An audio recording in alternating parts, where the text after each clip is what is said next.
આગામી 7મી ડિસેમ્બરના દિવસે બોચાસણવાસી અક્ષર પુરુષોત્તમ સ્વામિનારાયણ સંસ્થાનો કાર્યકર સુવર્ણ મહોત્સવ અમદાવાદમાં યોજાશે। વિશ્વના સૌથી મોટા નરેન્દ્ર મોદી સ્ટેડિયમમાં કાર્યક્રમની તૈયારીઓ અંતિમ તબક્કામાં પહોંચી છે।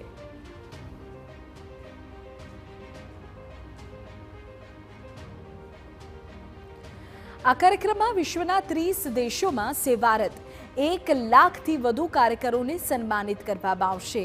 આ કાર્યક્રમમાં 2000થી વધુ સ્વયંસેવકો વિવિધ રજૂઆતો કરશે।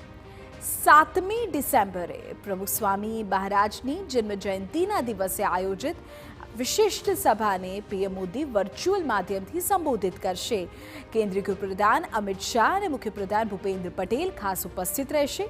સમગ્ર કાર્યક્રમ અંગે બીએપીએસ સંસ્થાએ સત્તાવાર જાહેરાત કરી છે અને 3.5 કલાક ચાલનાર કાર્યક્રમની રૂપરેખા અંગે માહિતી અપાઈ।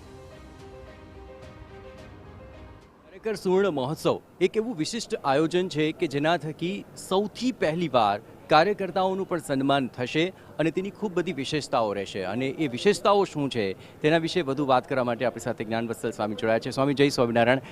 આમ તો સ્વામિનારાયણ સંપ્રદાયના કોઈ પણ એમાં ખાસ કરીને બીએપીએસના સમય અમે જોયા છે, મહોત્સવ જોયા છે, પણ આ વખતનો જે આ મહોત્સવ છે એકદમ અલગ છે કે જેમાં કાર્યકર્તાઓનું જ ખુદ સન્માન થવાનું છે। પણ આ વિચાર બીજ કેવી રીતે આવ્યો સ્વામી?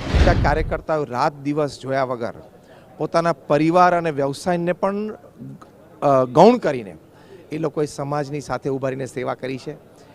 એટલે આ એક તક છે કે જ્યારે એનો આભાર માનવામાં આવે, આ એક તક છે, it's a sense of gratitude કે એ લોકો આટલી સેવા કરી છે તો એમની સેવાને બિરદાવવા માટેની આ વાત છે। એટલે પરમ પૂજ્ય મહંત સ્વામી મહારાજને આ વિચાર આવેલો કે આપણે એમનું સન્માન કરીએ। કોઈ પણ કાર્યક્રમ અત્યારે સ્વામી સૌથી મોટો પ્રશ્ન થતો હોય છે કે તેની ફળશ્રુતિ શું? આ મહોત્સવ આપણે કરીશું તો વિશ્વ ફલક ઉપર યુવા પેઢી માટે ફળશ્રુતિ શું મળશે? પહેલી ફળશ્રુતિ દરેકને પ્રેરણા મળશે કે આપણે આપણા માટે તો જીવીએ છીએ પણ આપણે સમાજના કોઈ સારા કોઝ માટે, સમાજના કોઈ સારા એવા કારણ માટે આપણે કંઈક સમય જીવનનો આપવો જોઈએ, કંઈક આપણા રિસોર્સિસ આપવા જોઈએ। એટલે એક લાઇનમાં તમારા પ્રશ્નનો ઉત્તર એ છે, it's going to be an inspiration, પ્રેરણા હજારો યુવાનો માટે। સ્ટેડિયમમાં સ્વામી હાર જીતની વાત થતી હોય છે, આ સ્ટેડિયમની અંદર આ વખતે હાર જીત નહીં હોય। Everybody is winning. બધા જીતે છે કારણ કે બધાને પ્રેરણા મળે છે, બધા જીતે છે કારણ કે એકબીજાનો ગુણ બધા લે છે, બધા જીતે છે કારણ કે સમાજને એક બહુ જ મોટો સંદેશો મળે છે। એટલે આ ત્રણ દ્રષ્ટિએ એવરીબડી ઇઝ વિનિંગ। બિલકુલ, અને બધા જ પ્રેક્ષકો હશે, ખાસ કરીને આ ગ્રાઉન્ડની અંદર જ સ્ક્રીન બનશે। મને જરાક આ આખા મહોત્સવની અને કાર્યક્રમની મને થોડી એવી ઝલક ઇફેક્ટ છે। એટલે 2000થી વધારે લાઈવ પરફોર્મર્સ હશે। આમ તો નોર્મલી ક્રિકેટ રમાતો હોય ત્યારે 11 ખેલાડીઓ અને 2 બેટ્સમેન ને 2 એમ્પાયર, એટલે ગણીને 15-17 જણા એકચ્યુઅલી ગ્રાઉન્ડ ઉપર તમને જોવા મળશે। Here you will see at many times કોઈ વખત 500, કોઈ વખત 1000, કોઈ વખત 2000 પરફોર્મર્સ લાઈવ રહેશે।